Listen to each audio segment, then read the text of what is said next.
And alpine environment that's the direct result of thousands of years of glacial activity.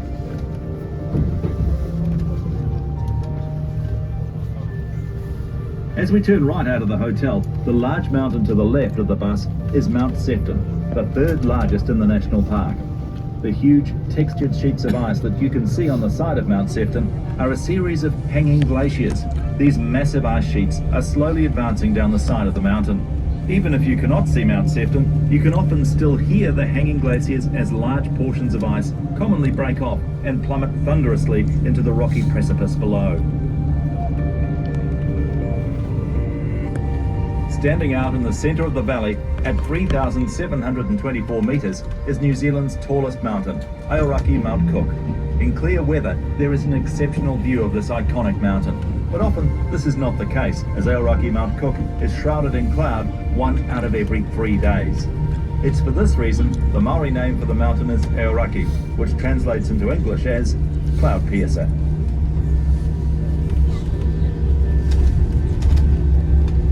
Aoraki Mount Cook does not stand as part of the main divide of the Southern Alps. Instead, it extends out towards us on its own ridgeline, known as the Mount Cook Range. You can see the end of it on your left.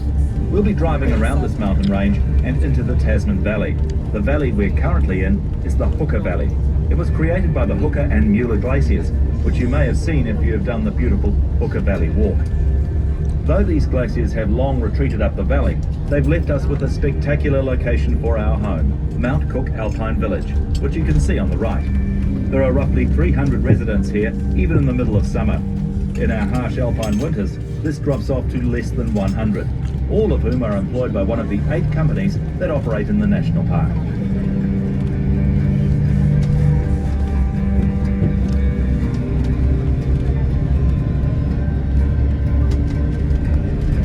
If you take a look out to the right of the bus, you can see the park's smallest named peak, Mount Sebastopol. This northeastern side is a sheer cliff of rocky bluffs that contains many challenges for mountain climbers. Depending on which approach you take, you can find climbs suitable for beginners all the way to seasoned mountaineers. It's often used as a training ground before heading into the colder and higher challenges in the park. Today these peaks are summited by over 200 climbers every year. If you've been up to the Mueller Hut during your stay here, then you're actually following in the footsteps of the late great Sir Edmund Hillary, as that mountain, Mount Olivia, was the first peak in the park that he summited. It was in this park Sir Ed honed his skills for his Himalayan expeditions, before summiting Mount Everest alongside his Sherpa guide Tenzing Norgay on May 29, 1953.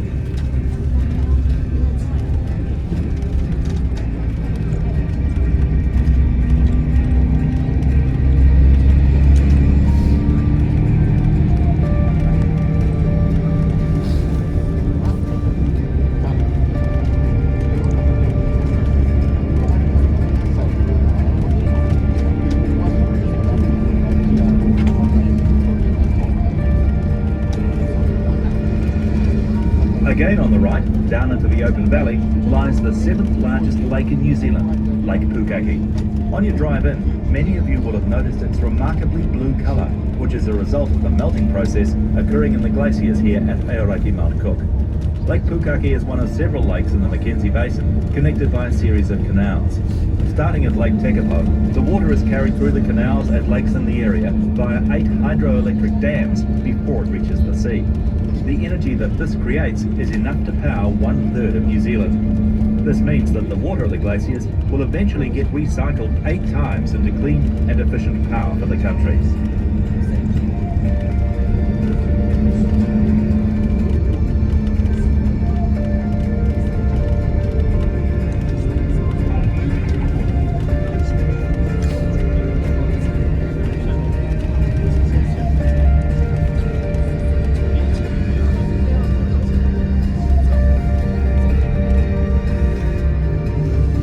The river we're about to cross is called